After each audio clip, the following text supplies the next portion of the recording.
ಪ್ರಧಾನಿ ನರೇಂದ್ರ ಮೋದಿ ಅವರು ಇದೇ ಭಾನುವಾರ ವಿಕಸಿತ ಭಾರತ ಸಂಕಲ್ಪ ಅಭಿಯಾನಕ್ಕೆ ನಶಾ ಮುಕ್ತ ಯುವ ಕಾರ್ಯಕ್ರಮಕ್ಕೆ ಚಾಲನೆ ನೀಡಲಿದ್ದಾರೆ ಎಂದು ಯುವಜನ ವ್ಯವಹಾರಗಳ ಸಚಿವ ಮನ್ಸುಖ್ ಮಾಂಡವೀಯ ರಾಜ್ಯಸಭೆಯಲ್ಲಿಂದು ತಿಳಿಸಿದ್ದಾರೆ. ಪೂರಕ ಪ್ರಶ್ನೆಗೆ ಉತ್ತರಿಸಿದ ಅವರು, ದೇಶವನ್ನು ಮಾದಕ ವಸ್ತು ಮುಕ್ತವನ್ನಾಗಿಸಲು ಎಲ್ಲ ಆಧ್ಯಾತ್ಮಿಕ ಸಂಸ್ಥೆಗಳು, ಕಾಲೇಜುಗಳು, ವಿಶ್ವವಿದ್ಯಾಲಯಗಳು ಮತ್ತು ಮೈ ಭಾರತ್ನ ಯುವ ಜನರು ಒಂದೇ ವೇದಿಕೆಯಡಿ ಬರಲಿದ್ದಾರೆ. ಮಾದಕ ವ್ಯಸನಕ್ಕೆ ಯುವ ಜನರು ಒಳಗಾಗದಿರಲು ಇಂತಹ ಕಾರ್ಯಕ್ರಮಗಳನ್ನು ಹಮ್ಮಿಕೊಳ್ಳಲಾಗುತ್ತಿದೆ. ಸಮೃದ್ಧ ಮತ್ತು ಅಭಿವೃದ್ಧಿ ಹೊಂದಿದ ದೇಶ ನಿರ್ಮಾಣದಲ್ಲಿ ನಾಗರಿಕರ ಆರೋಗ್ಯ ಅತ್ಯಗತ್ಯವಾಗಿದೆ ಎಂದರು. स्वस्थ समाज ही समृद्ध राष्ट्र का निर्माण कर सकता है और इसलिए समृद्ध राष्ट्र बनाने के लिए, डेवलप्ड कंट्री बनाने के लिए हमारे देश के युवा नशा से मुक्त हो, उसके लिए कई कार्यक्रम की श्रृंखला चलती है.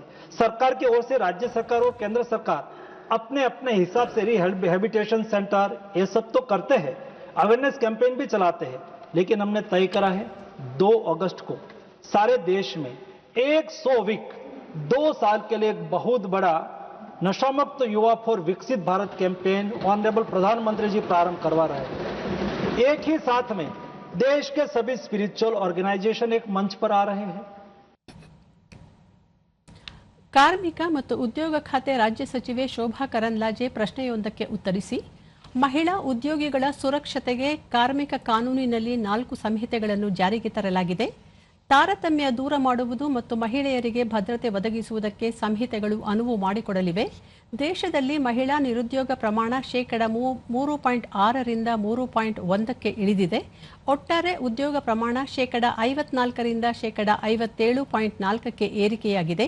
ಕಳೆದ 8 ವರ್ಷಗಳಲ್ಲಿ ಕಾರ್ಮಿಕರ ಭವಿಷ್ಯ ನಿಧಿ ಸಂಸ್ಥೆಗೆ 8 ಕೋಟಿ 23 ಲಕ್ಷ ಚಂದಾದಾರರು ಸೇರ್ಪಡೆಯಾಗಿದ್ದಾರೆ ಎಂದರು. ನವೋದ್ಯಮಗಳು, ಮುದ್ರಾ ಯೋಜನೆ ಸೇರಿದಂತೆ ವಿವಿಧ ಕಾರ್ಯಕ್ರಮಗಳ ಮೂಲಕ ಮಹಿಳೆಯರಿಗೆ ಉದ್ಯೋಗಗಳನ್ನು ಕಲ್ಪಿಸಿ ಸಾಮಾಜಿಕ ಭದ್ರತೆ ಒದಗಿಸಲಾಗುತ್ತಿದೆ ಎಂದರು. 3.6% to 3.1% इन इंडिया हमारे प्रधानमंत्री जी का नेतृत्व में. ऐसे ही यूथ का एम्प्लॉयमेंट भी अभी बढ़ रहे हैं, महिला का एम्प्लॉयमेंट बढ़ रही है एंड वर्कफोर्स पॉपुलेशन भी बढ़ रहे हैं.